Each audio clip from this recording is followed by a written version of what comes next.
ఎందుకు నడిచింది అని అంటే, ప్రతి చిన్న సమస్యకి సిటీ వచ్చి వైద్యం చేసుకోవాలన్నా, పెద్ద డాక్టర్ దగ్గరికి పోవాలన్నా ఖర్చుతో కూడుకున్న పని. ఇప్పుడు కర్నూలు సిటీ లాంటి చోట్ల ఫిజిషియన్ కలవాలని ఎందుకు తీసుకుంటారు? 400 కలవడానికి. ఇంక వైద్యం చేసేటోడు పరీక్షలు చేస్తే అదనము, మందులు రాస్తే అదనం, ఏం అదనం.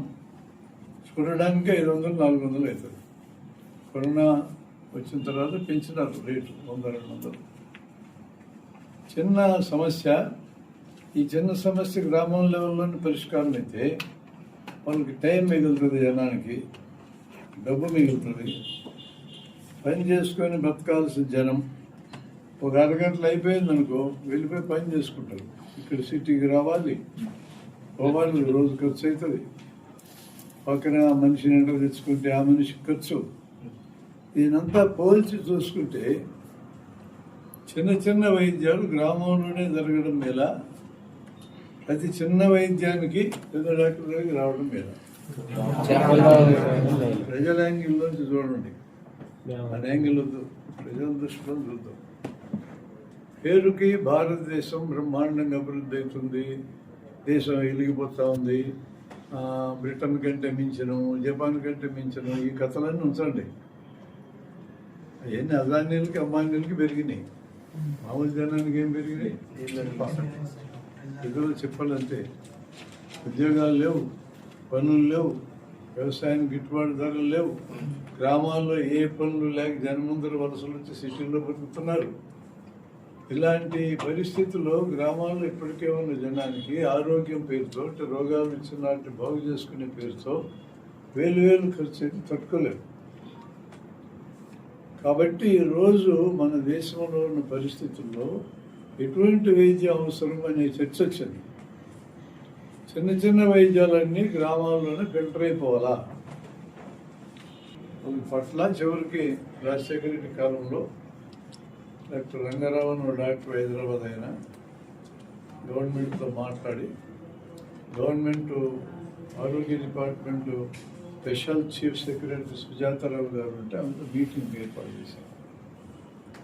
మరోవైపు నుంచి నేను, తర్వాత మరొకరి నుంచి డాక్టర్, మన క్లాస్మేట్ కూడా రామయోగి అయినవాడు, వ్యాక్సినేషన్ అంటే పల్స్పోలియో లాంటి, లేదా ప్రసూతి సౌకర్యం ఆడవాళ్ళకి ఇబ్బందులు ఉంటే సరైన ఇలాంటి పనులు కూడా ఎవరు చేయించుకోవచ్చు, ప్రభుత్వ పథకాలు కూడా చేయించుకోవచ్చు అన్న మంచి ఆలోచనే. కానీ మీరు ఇప్పుడున్న కాలం చేస్తారు, ఇక్కడి నుంచి మీరు ట్రాన్స్ఫర్ అయితే ఎవరు చేస్తారు అడిగారు. అవి దానికి దగ్గర ఆన్సర్ లేదా? ట్రాన్స్ఫర్ చేస్తారు కదా ఐఏఎస్ ఆఫీసర్లు అంటే ఒకసారి కదా. మేమైతే ఏదో దొరుకుతుందని చెప్పి రాసిపెట్టాం, కానీ ఆయన దగ్గర ఆయనకు అనుభవం, గవర్నమెంట్ డిపార్ట్మెంట్లో పనిచేశాడు ఆయన చాలా కాలం. ఇట్లా మాట్లాడుతూ తర్వాత ఎప్పడుతుంది అని అనుమానం ఉంటాయి. దానికి ఏమనిపిస్తారు. అయినా కూడా మరికొన్ని సమస్యలు ఉన్నాయి. ఆ నుంచి ఇక్కడికి రావాలి, రోజంతా పోతుంది, రోజు పని పోతుంది, మనిషిని ఎంట పెట్టుకుని రావాలి. వీటికి ఆన్సర్ లేదు. వాళ్ళ ఫీజు ఊరికే చేసినా కూడా ప్రభుత్వ వ్యవస్థ బలంగా లేదు. ప్రభుత్వ వైద్యం పనికిమాలిన వైద్యం ప్రచారం చేసినారు. నిజంగా పనికిమాలిన వైద్యం కింద వీళ్ళు మార్చినారు. అది పనికిమాలిన వైద్యం కాదు. ఎందుకంటే అక్కడ క్వాలిఫైడ్ డాక్టర్లు ఉన్నారు, వైద్యం తెలుసు వాళ్ళకి. వాళ్ళు సక్రమంగా పని చేయించుకోవడం చేతకాక వాళ్ళకి ఫండ్స్ ఇవ్వకుండా అక్కడ వెళ్తే సరిగ్గా చూడరు. ఇతర దౌకానికి నేను పోను అని చెప్పిన పాట ఉంది కదా, విప్లవ శంఖం అనే సినిమాలు, ఆ టైప్ తయారు చేసి పెట్టారు. అంటే కార్పొరేట్ ఆసుపత్రులను బతకాలంటే గవర్నమెంట్ హాస్పిటల్ చచ్చిపోవాలి, జనం అందరూ డబ్బులన్నీ పోగొట్టుకొని వీళ్ళ దగ్గరికి రావాలి. అది దాని ఐడియా. ఆ పేరుతో అప్పుడప్పుడు దాడులు చేయడం, అది కాకుండా బయట జనానికి వీళ్ళకి వైద్యం రాదు, వీళ్ళు ప్యాక్స్ అని పేరు పెట్టడం. ప్యాక్స్ అంటే అర్హత లేకుండా వైద్యం చేయడం. ఏ డిగ్రీ ఉన్నవాడైనా అర్హత లేకుండా వైద్యం చేస్తే క్వాకే అంటారు. వాడు ఎంబీబీఎస్ వాడు చేసినంతే, ఎంఎస్ వాడు చేసినంతే. కానీ ఆ పేరు మీకు పెట్టేసినారు. వీళ్ళు ప్యాక్స్, వీళ్ళకి వైద్యం రాదు, ఏ డిగ్రీలు లేవు, అనుభవమే చేస్తున్నారు అంతే. ఫండమెంటల్ విషయం వాళ్ళకి అర్థం కాదు. ఏంటంటే ఒక జబ్బు గురించి థియరీ చెప్పమంటే పుస్తకాలు చదవాలి, కానీ ఒక టెక్నిక్ ప్రాక్టికల్గా ఏది చేయాలంటే చదువులేనప్పుడు నేర్పించు. మనం సాయంత్రం నేను చెప్తారు గుడ్డానికి ప్రాక్టీస్ ఎట్లా ఆడించాలని. అది నేర్చుకోవడానికి చదువు ఎందుకట? బజార్లు పోయడం పట్టుకొచ్చి నేర్పించవచ్చు మనం, చదువులేనాడు కూడా. టెక్నిక్ నేర్చుకోవడానికి చదువు అక్కర్లేదు. సైకిల్ తొక్కడం నేర్చుకోవడానికి ఏం చదువు కావాలా? బండి తోడడం నేర్చుకోవడానికి ఏం చదువు కావాలా? అరగదనడానికి ఏం చదువు కావాలా? ఇంజక్షన్ వేయడానికి కూడా చదువు అక్కర్లేదు. ఎట్లయినా నేర్పిస్తూ వస్తుంది. కానీ దాన్ని ఎన్నుకున్న థియరీ తెలియాలంటే చదవాలి. ఈరోజు ఎంబీబీఎస్ చదువు చెప్పే కాలేజీలు అన్నింటిలో కానీ బిఏఎంఎస్, బిహెచ్ఎంఎస్, బియుఎంఎస్ కాలేజీల్లో కానీ ఇంత థియరీ చెప్తారు, ప్రాక్టీస్ ఏం చెప్పాలి. మీకు ప్రాక్టీస్ వచ్చు, థియరీ తెలియదు. ప్రజలకు కావాల్సింది ఏంటి? పని కావాలా. నీకు ఎంత గ్రంథం వచ్చో వాడికి ఏం పెట్టింది? జ్వరం వచ్చింది, తగ్గించాలి అంతే. ఈ జ్వరం ఎందుకు వచ్చింది, ఏ క్రిములతో వచ్చింది, ఆ క్రిములు ఎన్ని రోజులు లోపల ఉంటే, ఎన్ని రోజులకు పెద్ద అయితే, ఎన్ని రోజులకు పక్క వాళ్ళకి పోతే, ఇవన్నీ ఆడికే వచ్చింది. అవునా కదా? ప్రజలకు కావాల్సింది ఫలితం. పరిశ్రమ రావాలనేవాడికి థియరీ కావాలి. ఆ థియరీ వచ్చిన వాడికి ప్రాక్టీస్ కూడా ఇస్తే మంచిది, కానీ నేర్పడం నేర్చుకున్నవాడికి థియరీ రాదు. మీ మీద ఫిర్యాదులు పెట్టి మీ క్లినిక్స్ మూతేయాల. కండిషన్లో పెట్టినారు ట్రైనింగ్ అప్పుడే. ఈ డాక్టర్ని పెట్టుకోకూడదు, ఓకే అన్నాం మేము. హాస్పిటల్ అని పెట్టుకోకూడదు, ఓకే. మరి ఏమని పెట్టుకోవాలా? ప్రథమ చికిత్సా కేంద్రం పెట్టుకోవాలా? అట్టే పెట్టుకుంటారులే అన్నాం. వీళ్ళు మందులు కూడా రాయకూడదు అని అన్నారు. మేమేమన్నామంటే ఓవర్ ది కంట్రోల్ కొన్ని మందులు దొరుకుతాయి, పారాసిటమాల్, ఎవరు ప్రిస్క్రిప్షన్ ఇవ్వక్కర్లా. అవునా? ప్రిస్క్రిప్షన్ ఇవ్వక్కర్లేని మందులు వాడచ్చు కదా అన్నాం. వాటి వరకు వాడుకోవచ్చులే నాకు. అట్లేం లిమిట్ అయి ఉండదు. మందు వాడటం వస్తే ఎవడైనా రాసిస్తారు మందు. ఈ దేశంలో ఏ మందు ఎవడైనా కొనుక్కోవచ్చు. మీకు బయట దేశాల్లో కానీ అయితే ప్రిస్క్రిప్షన్ లేకుండా మందు ఎవరు, డాక్టర్ ప్రిస్క్రిప్షన్ లేకుండా మందు ఎవరు. ఒక అమెరికాలో ఒక డాక్టర్ దగ్గర అసిస్టెంట్గా పనిచేస్తున్నాడు ఒక ఆయన. చిన్న దెబ్బ తగిలింది దానికి, టెట్వాక్ ఇంజక్షన్ వేయాలి. ఇండియాలో అయితే టెట్వాక్ కొనుక్కోవచ్చు, సూది వేయటం వచ్చినప్పుడు చేయించుకోవచ్చు, క్లోజ్ అయిపోయింది. అమెరికాలో అట్లా ఎవరు టెట్వాక్ ప్రిస్క్రిప్షన్ ఉండాలి డాక్టర్. అది తన సీనియర్ డాక్టర్ దగ్గరికి వెళ్ళాడు. సార్ నాకు ఇక్కడ దెబ్బ తగిలింది, టెట్వాక్ ఇంజక్షన్ వేయించుకోవాలంటే వాడు మామూలుగా ప్రిస్క్రిప్షన్ ఇస్తే కన్సల్టెన్సీకి $500 తీసుకుంటాడు. $500 అంటే ఇంటూ $90. ఎంత అయింది?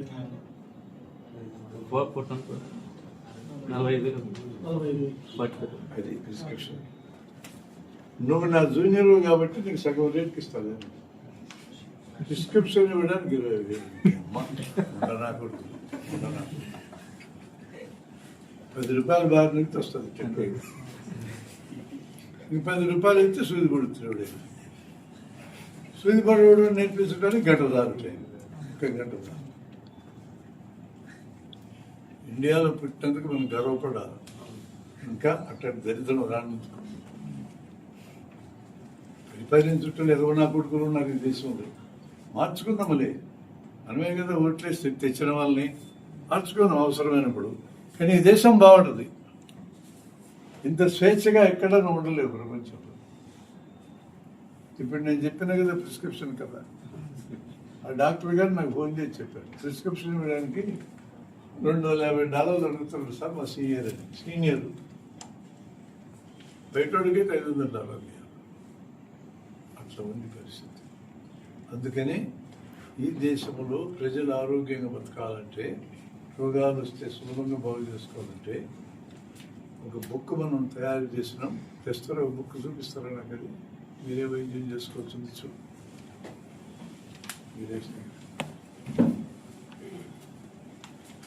ఆ బుక్లో 180 రకాల రోగాలకి మందులు అక్కర్లా, ఖర్చు లేదు, డాక్టర్ అక్కర్లా, ఆసుపత్రి అక్కర్లా రాశాం.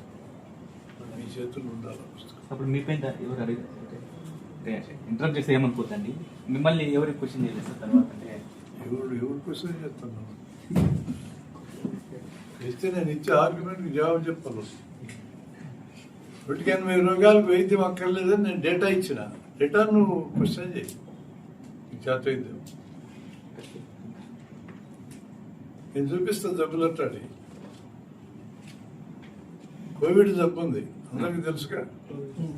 కోవిడ్ పాజిటివ్ అంటే అర్థం ఏంటి? వైరస్ బాడీలో లోపల క్రిములు ఉన్నట్టేనా, వైరస్ ఉన్నట్టేనా? పాజిటివ్స్ వచ్చిన వాళ్ళు 135 మందికి ఏ మందు లేకుండా బాగైంది. ప్రపంచవ్యాపితమైన డేటా ఇది. ఇంకో 45 మందికి కొద్దిగా జలుబు, కొద్దిగా దగ్గు వచ్చి 5 రోజులు తగ్గిపోయింది. ఎంతమందికి బాగైంది? 80. కోవిడ్ జబ్బు లాంటి ప్రపంచంలో జనాలందరూ వణికిచ్చిందే 180 మందికి ఏ వైద్యం లేకుండా బాగైంది. అన్నేం అడుగుతారు ఇంకోళ్ళు?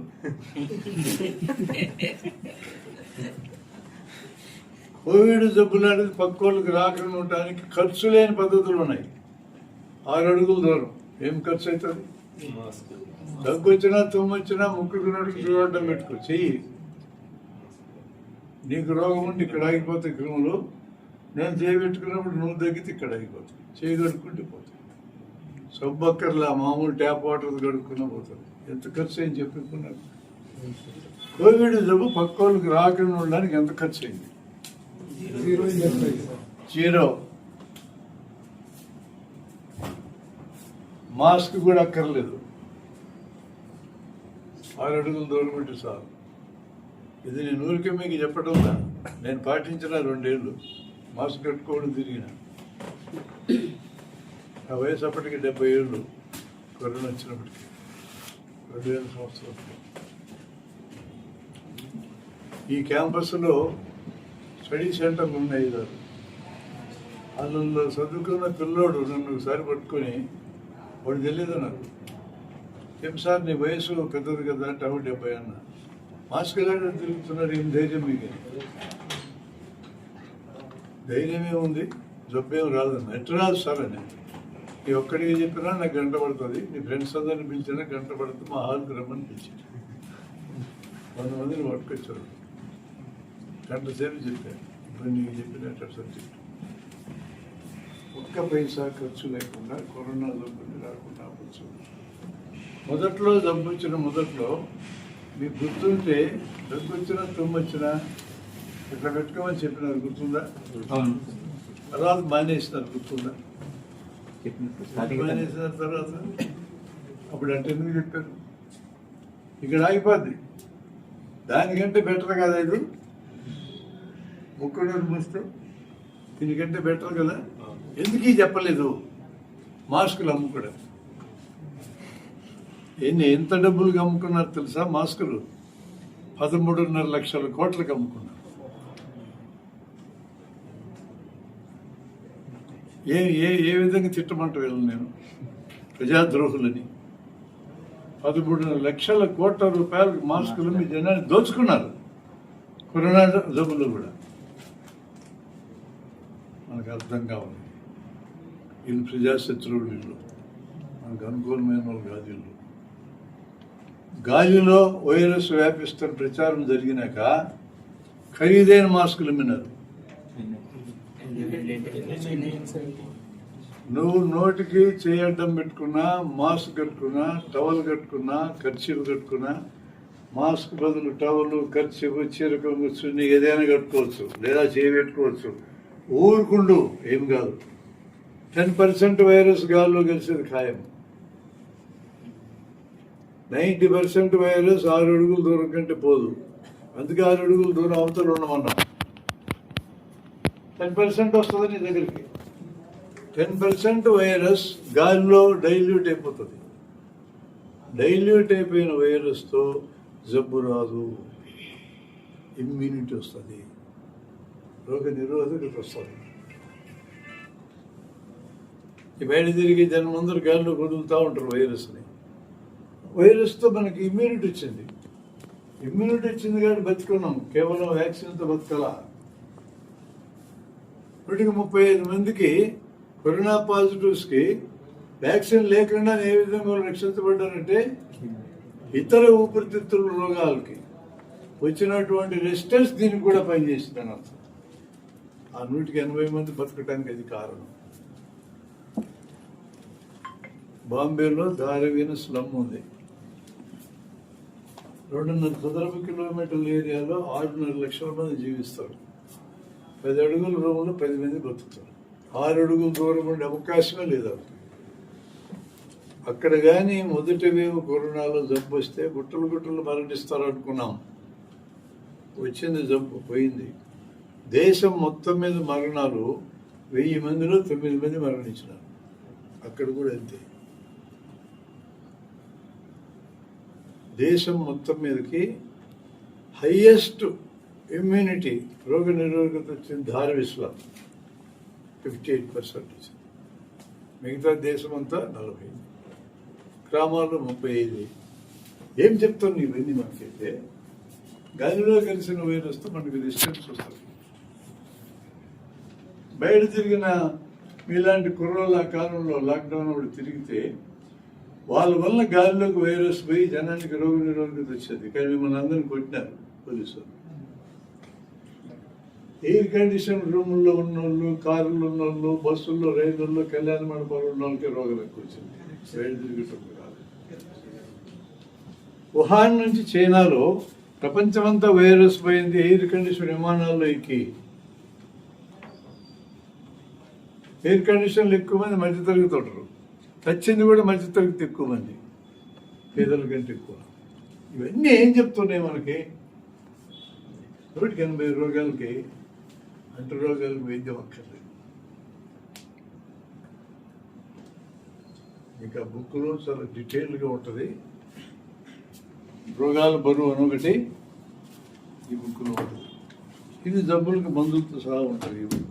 ఆ సిలబస్ రాసి ఇచ్చిన మనమే ఈ బుక్లో ఉన్న సబ్జెక్టే సిలబస్లో ఉంది. అటు మందులు రాయాల సిలబస్లో, ఇక్కడ మందులతో సహా రాసిన. ఇందులో మీకు ఉన్నటువంటి చాప్టర్ మీరు చదవండి ఖచ్చితంగా. ఆరోగ్యం, రోగాన్ని ఎలా చూడాలి 2 చాప్టర్లు, ఫస్ట్ 2 చదవండి. రూపాయి ఖర్చు లేకుండా, మందు వాడకుండా, డాక్టర్ దగ్గరికి పోకుండా, పరీక్ష చేయించుకోకుండా, ఆసుపత్రికి పోకుండా 180 రోగాలు మనమే బాగు చేసుకోగలమని రాసినాం. మీకు ఎందుకు చెప్తున్నానంటే, ప్రజల్ని మోసం చేసే కార్పొరేట్లు చాలా కాకండి. ప్రజలకు మేలు చేసి డబ్బులు అడగండి. జ్వరం వస్తే 180 జ్వరాలకు వైద్యం అక్కర్లేదు. 5 రోజులు ఆగొచ్చు. ఏం ధైర్యంతో చెప్తున్నామంటే, బ్రిటన్లో నన్ను పరిపాలించిపోయిన బ్రిటన్ మనకంటే ఎన్నో రెట్లు మెరుగైన వైద్య వ్యవస్థ ఉంది అక్కడ. నేషనల్ హెల్త్ సర్వీస్ దాని పేరు. 100 ఫ్యామిలీస్కి డాక్టర్ ఇన్ఛార్జ్ ఉంటారు, ఫ్యామిలీ డాక్టర్. ఇప్పుడు ఆల్మోస్ట్ మీరు చేసే పని లాంటిది. మీ గ్రామంలో జనానికి అందరూ మీ ఫ్యామిలీ డాక్టర్. కరెక్టేనా? ఈ సిటీలో ఉన్న డాక్టర్లు అందరూ ఫ్యామిలీ డాక్టర్లు కాదు. వీళ్ళందరూ జనం వచ్చారు చూపించుకొని డబ్బులు ఇచ్చుకొని వైద్యం చేసుకోవాలి. ఏ ఫ్యామిలీలో ఎవరి పేరు తెలియదు. మీ ఊళ్ళో ముఖ్యులు అందరి పేరు మీకు తెలుస్తుంది. ఫ్యామిలీ డాక్టర్ తన కొడుకో కూతురుకో జ్వరం ఉందని డాక్టర్కి ఫోన్ చేస్తే లక్షణాలు అడిగి, మనం ఈ చాప్టర్లో రాసిన మొదటి జ్వరం గురించి రాసినాం. తలనొప్పి, ఒళ్ళు నొప్పులు, ఆకలి ఉండదు సరిగా, ఏ ఇతర లక్షణాలు ఉండవు. ఇది వైరస్ జ్వరం. 5 రోజులు చూడండి, దాని అంతరే తగ్గే అవకాశం ఉంది. మందులేం వాడొద్దు. ఒకవేళ నొప్పులు తట్టుకోలేమంటే మీ ఇంట్లో పారాసిటమాల్ ఉంటే వాటి వరకు వాడుకో అని చెప్తాడు ఆయన. 5 రోజులు తగ్గకపోతే నా దగ్గరికి రావటం. అంత అభివృద్ధి అయిన దేశంలోనే 5 రోజుల దాకా 180% జబ్బులను పడుతుందేమో చూద్దామన్నా మనకేం సమస్య? నేను ప్రైవేట్ డాక్టర్ని. నా దగ్గరికి నువ్వు పేషెంట్కి వస్తావు జ్వరమని. నీతో ఇప్పుడు నేను చెప్పిన మాటలు చెప్పగలనా? 5 రోజులు ఇంటికి పోనగలనా? సాధ్యమా? నేను నంద్యాల నుంచి 70 కిలోమీటర్ల నుంచి నీ కోసం తిరిగి వస్తే జ్వరమని నువ్వు ఇంటికి పోండవా? వేరే డాక్టర్ అండు అంటాడా? అట్లా అంటాడేమోనని చెప్పి నేను అనుకొని నేనేం చేయాలా? ఇప్పుడు 2000 మందులు, 1000 రూపాయలు, 2000 పరీక్షలు రాస్తే నీకు తృప్తి. జ్వరానికి ఇన్ని పరీక్షలు, ఏమంటే మలేరియా ఉందో చూసుకుంటే ఒక పరీక్ష రాయొచ్చు. బడి ఆసుపత్రిలోనే రాదు. మాకు 300 400 ఫీజు ఇచ్చామనుకో, ఇప్పుడు డాక్టర్ కట్టిస్తున్నారు కదా మా ఊళ్ళో. నీకేం అక్కర్లేదు ఇంటికి పో అని చెప్తే వీడికి 400 ఎందుకు ఇవ్వాలనుకుంటున్నాను. 2-3 వేల పరీక్షలు రాసి 1000 రూపాయలు మందులు రాస్తా, డాక్టర్ బాగు చేశాడు. మోసం, వైద్యం కాదు ఇది. నీకు వైద్యం అక్కర్లేదు ఇంటికి పోని చెప్పినందుకు నాకు 100 ఇవ్వచ్చు కదా. నువ్వు తట్టుకోలేక దీన్ని 2 ఏళ్ల క్రితం నిర్ణయం తీసుకుని మేము ఫీజు లేదు ఏమి లేదు, ఊరికి చూపించుకోవాలని చెప్పి 100 రూపాయలు తీసుకున్నాను. వెనక్కి ఇవ్వటం మొదలుపెట్టాయి. వినాయకుల అనుమానం తట్టుకోలేక ఇప్పుడు 100 లేదు ఏమి లేదు, ఫ్రీగా చూపించుకోండి. అవసరమైతే పరీక్ష రాస్తాం, అవసరమైతే మందు రాస్తాం. మొత్తం నాశనం చేస్తారు వైద్య వ్యవస్థని. ఎవరు? ప్రభుత్వాలే. ఎందుకు? కార్పొరేట్లతో షరీకై కార్పొరేట్ సంకనాకడానికి. పెద్ద పెద్ద కార్పొరేట్ల హాస్పిటల్ వాళ్ళు బతికించడానికి. అసలే జనానికి ఆదాయాలు లేక వస్తూ ఉంటే, పంటలు గిట్టుబాటు లేక వస్తూ ఉంటే, 4 లక్షల మంది జనం ఈ దేశంలో రైతులు మన తల్లిదండ్రులు ఆత్మహత్యలు చేసుకుంటే వాళ్ళకి రోగాలు పెరిగినంత డబ్బులు వసూలు చేస్తే అన్యాయం కదా. అందుకని మీరు నేర్చుకోండి, మీ బాధ్యత సంకల్పం. నేనేమంటున్నానంటే, నీకు ఖర్చు లేకుండా చేస్తున్నాను, నాకు 100 రూపాయల నుంచి బతికించుకున్నాను. అయినా కొన్ని జబ్బులు వస్తాయి. ఎన్ని రోగాలు వైద్యం అక్కర లేకుండా బాగైనా కొన్ని జబ్బులు వస్తాయి. అక్కడ వైద్యం తప్పదు. వాటిని కూడా వివరించినాను. అలాంటి కొన్ని చిన్న చిన్నవి ఎటో ఈ క్లాసుల్లో మీకు నేర్పిస్తాం. 4 వారాల్లో చిన్న చిన్న టెక్నిక్స్ ఉన్నాయి. నేను ఒకటి రెండు మీకు పరిచయం చేస్తే ఈరోజు మన డాక్టర్లు డీటెయిల్గా మీకు చెప్తారు. నేను ఒక సూచన ఇచ్చి పంపిస్తే ఏమంటే, మీ మీద రెవెన్యూ డిపార్ట్మెంట్ కానీ పోలీస్ డిపార్ట్మెంట్ కానీ డాక్టర్లతో పైసలు తిని మీ మీద దాడి చేయడానికి వచ్చేటోళ్ళు, ఇవి నివారణ జరగాలంటే ఒక సింపుల్ మార్గం ఉంది. ఆ మార్గం మీకు నేను చెప్తున్నాను. ఆ మార్గం ఏంటంటే, మీ ప్రతి ఊళ్ళో ఒక స్కూల్ ఉంది. అది ఎలిమెంటరీ స్కూల్ కానీ హై స్కూల్ కానీ. డైరెక్ట్గా హెడ్ మాస్టర్ దగ్గరికి వెళ్ళండి. నేను ఈ ఊళ్ళో వైద్యం చేస్తాను సార్, నేను మీ పిల్లలకి ఆరోగ్యం గురించి, రోగాలు రాకుండా జాగ్రత్తలు ఏంటో నేను చెప్తా అనండి. రోగం వస్తే బాగు చేయటం కాదు. మా డాక్టర్లు ఎక్కడ మీటింగ్కి వెళ్ళినా ఏ లక్షణం ఉంటే ఆసుపత్రికి పోవాలా, ఏ లక్షణం ఉంటే పోవాలా, ఎదురు ఇట్లా మాట్లాడతారు. వాళ్ళు క్యాంపులు జరిపేది ప్రజల మేలు కోసం కాదు, కేసులు లాక్కోవడానికి. మీరు అట్లా చేయొద్దు. హెడ్ మాస్టర్ దగ్గర 1 గంట 7 సార్లు వారానికి, 1 వారానికి 1 గంట. ఈ గంటలో పిల్లలకి జాగ్రత్తలు చెప్పండి. జుట్టు గురించి జాగ్రత్తలు, కళ్ళు గురించి, ముక్కు గురించి, చెవి గురించి, చర్మం గురించి. జ్వరం వస్తే మీరు ఎట్లా బాగు చేసుకోవచ్చు మా దగ్గరికి రాకుండా. విరేచనాలు, బేదులు పడితే నీళ్ళను ఉప్పు చక్కెర వేసుకొని కలిపి తాగితే డాక్టర్ దగ్గర పోక్కర్లేదు. ఇలాంటి పిల్లలకి నేర్పండి. పిల్లలు మనకు డబ్బులు ఇవ్వలేరు, కానీ వాళ్ళకి గుర్తుపెట్టుకుంటారు. ఈ తీసుకెళ్ళి వాళ్ళ అమ్మనాన్నలకు చెప్తారు. వాళ్ళ అమ్మనాన్నలకు ఏమని చెప్తారంటే, మా క్లాస్కి డాక్టర్ ఒక ఆయన వచ్చినాడు, ఎన్ని మూడు చెప్పడానికి చెప్తారు. వాళ్ళ ఇంట్లో ఎవరికి రోగం వచ్చి వైద్యం చేయాల్సి వచ్చినా నీ దగ్గరికి వస్తారు. ఎందుకంటే ఆల్రెడీ పరిచయం అయినావు కదా. కడపలో చర్మం డాక్టర్, మన జన విజ్ఞాన వేదిక డాక్టర్ ఇట్లే క్లాసులు చెప్పడానికి బొమ్మని చెప్పాను. 10-12 స్కూళ్ళల్లో మీటింగ్ చెప్పినాక ఆయన ప్రాక్టీస్ పెరిగింది. ఎట్లా పెరిగింది? ఇవన్న పిల్లలందరూ పోయి అమ్మనాన్నకు చెప్పారు.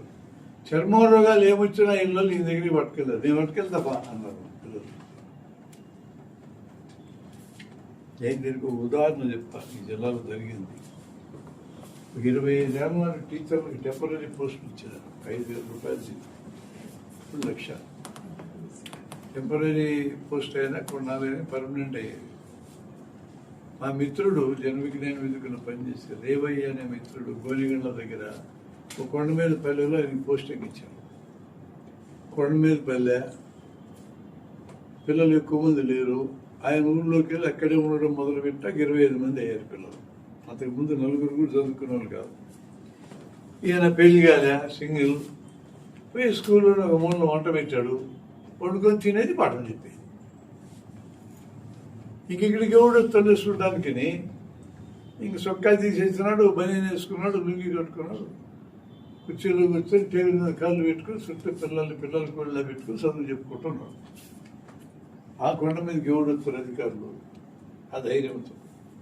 కానీ ఒకరోజు ప్రజాప్రతినిధి ఒక అధికారి ఇద్దరు వచ్చినారు స్కూల్ ఎట్లుంది చూడడానికి. అది ఫస్ట్ టైం కర్నూలు జిల్లాలో జిల్లా పరిషత్ ఎన్నికలు డైరెక్ట్గా జరిగినాయి. First time. వీళ్ళంతా పరోక్ష ఎన్నికలు. పరోక్ష ఎన్నికలు అంటే ఎంపీటీసీలు కొనుక్కోవచ్చు డబ్బులు పెట్టి. మనుషులు కదా నా కొడుకులు ఎట్టు కొనుక్కుంటారంటే మనుషుల్ని కొనుక్కునేది కదా. సరుకుల్లా కొనుక్కుంటారు మనుషుల్ని. అప్పుడు డైరెక్ట్ ఎన్నిక. జెడ్పీ చైర్మన్ వచ్చినాడు, పక్కన ఆఫీసర్ వచ్చినాడు. వచ్చి చూశాడు, టేబుల్ మీద కాలు పెట్టుకుని ఉన్నాడు. ఎవరైనా ఇది స్కూల్ అయినా, అవసరం స్కూలే అన్నాడు. కదలకుండా అట్టే కూర్చొని. టీచర్ ఎవరు? నేనే సార్ అన్నాడు. నువ్వు టీచర్ అని? అవు నేనే టీచర్ అన్నాడు. లేవలా కుర్చీలోంచి, కాళ్ళు టేబుల్ మీదే ఉన్నాయి. నువ్వేమి టీచర్ అయ్యా? సొక్కా లేదు, రుగి కట్టుకుని ఉండవు, చదువు చెప్పడానికి ఎందుకు సార్ అన్నాడు. గేరట్టుంది. నేను ఎవరో నీకు తెలిసాను, నువ్వు ఎవరైతే నాకు ఎందుకన్నా. చెప్పి చైర్మన్ మసాలా ఏరని అన్నాడు. మసాలా ఏరన్న ఫస్ట్ టైం గెలిచాడు డైరెక్ట్గా. అక్కడి నుంచి Manmohan Singh CEO, MP CEO. వెంటనే మగవాళ్ళు చొక్కా తీసుకొని సార్ పొరపాటు సార్ అంతా మొదలు పెట్టాడు. సర్లే ఎన్నాళ్ళేది నువ్వు చేరి? 2 నెలలు అయింది సార్. ఎంతమంది పిల్లలు ఉన్నారు సార్? 100 ఇళ్ళలోనే 25 మంది పిల్లలు ఉన్నారన్నాడు. నువ్వు అసలు బళ్ళు చదువు చెప్తున్నావా అని? అవసరం చెప్తున్నా సార్, నేను ఇక్కడే ఉంటున్నా, ఇది కుండలు సెట్లనే. కుండలు సెట్లు చదువు చెప్పినట్టేనా అన్నాడు. ఇక్కడే వండుకొని తింటున్నా సార్ నేను నమ్మను అన్నాడు. ఇంకేం చెప్తారు వాడు నమ్మనంటే? అటెండెన్స్ లిస్ట్ అది అన్నాడు. మనోడు సంతకాలు పెట్టలా 10 రోజులు. ఎందుకు పెట్టలా? ఈ కొండ మీద పల్లెకి నా కొడుకు వస్తుంది. వచ్చినాడు ఒక నా కొడుకు ఎస్పీ చైర్మన్ మామూలు. ఇస్తే 10 రోజులు సంతకాలు లేవు.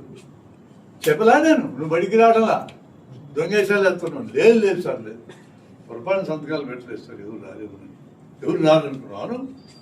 ఎక్కలేదు మేము అంటే నీకు అసలే మసాలా ఏదైనా తెగరు. మంత్రాలయం ఊళ్ళో వదిలి పెద్ద గొడవ చేసేవాడు కాదు, తెలుసుకొని చిన్నపిల్లలు ఉంటారు. ఇంక రిజిస్టర్ సంఖ్యలో పెట్టుకొని పోతున్నారు. ఇప్పుడు అసలు కథ జరిగింది. రైతులు ఎదురయ్యారు నలుగురు.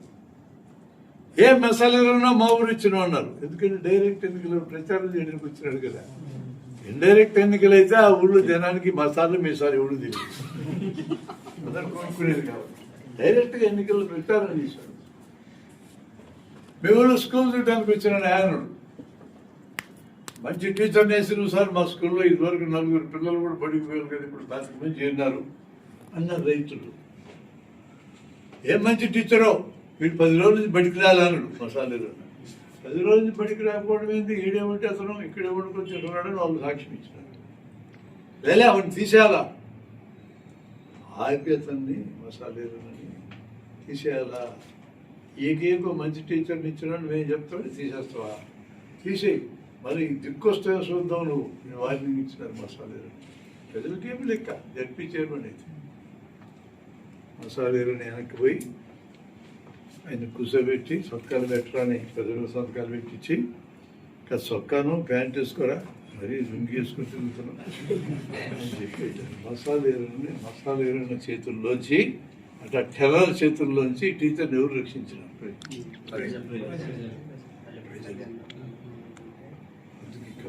జరిగింది కదా. రేపొద్దున గ్రామాల్లో మీకు సెక్యూరిటీ ఎక్కడి నుంచి వస్తుందో తెలుసా? ప్రజల నుంచి రావాలి. దానికి మార్గం, సులభమైన మార్గం నేను చెప్పా. స్కూల్కి వెళ్ళండి, హెడ్ మాస్టర్ పర్మిషన్ తీసుకోండి, వారానికి 1 గంట క్లాసు మీకు ఏమని చెప్పండి. దీనివల్ల మీకేం లాభం? మీకు మాట్లాడడం చేతనవుతుంది, అర్థమయ్యేటట్టు చెప్పడం చేతనవుతుంది. అది నీ వృత్తికి అవసరం కదా. పేషెంట్కి అర్థమయ్యేటట్టు చెప్పాలా లేదా? సీరియస్గా ఉంటే టబుల్ సినిమాలుగా ఎట్లుంటుంది, చచ్చిపోయినా కూడా వైద్యం చేస్తుంటారు. డాక్టర్ ఎప్పుడు సీరియస్గా ఉండకూడదు, డాక్టర్ ధైర్యం ఇవ్వాలి. ఉదయమే మేము చర్చించుకున్నాం ఇక్కడే. ఒకడికి జబ్బు వస్తే నువ్వు చచ్చిపోతావు అని చెప్పినాడు డాక్టర్. 2 నెలల కింద పట్టుకోవచ్చు, మరి నా దగ్గర పట్టుకొచ్చారు. ఇంక చచ్చిపోతాను అంటున్నారు, బ్రహ్మాండ దగ్గర పోదాం పని, నేను అక్కడ ఉన్న రూపాయలు ఉన్నాను. పరీక్ష అయితే ఏం రోగం లేదండి. భుజం తట్టి నీకెవడే అని చెప్పాను చచ్చిపోతాను, నీకు ఏ రోగం లేదు, బయటకి వెళ్ళిపోన్నా.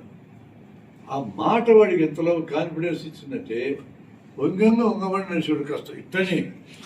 వాడు ఫ్యాక్షన్ నాయకుడు రైట్ అని అంతా అదిరితో మొదలు వేశాడు. ఆ మాటతో డాక్టర్ ఇవ్వాల్సిన మొదలు ధైర్యం.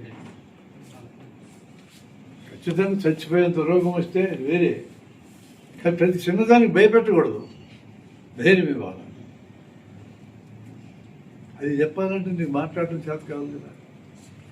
ఇప్పుడు నీ స్కూల్ ప్రోగ్రామ్ నీకు లాభాలు మాట్లాడటం చేతనవుతుంది.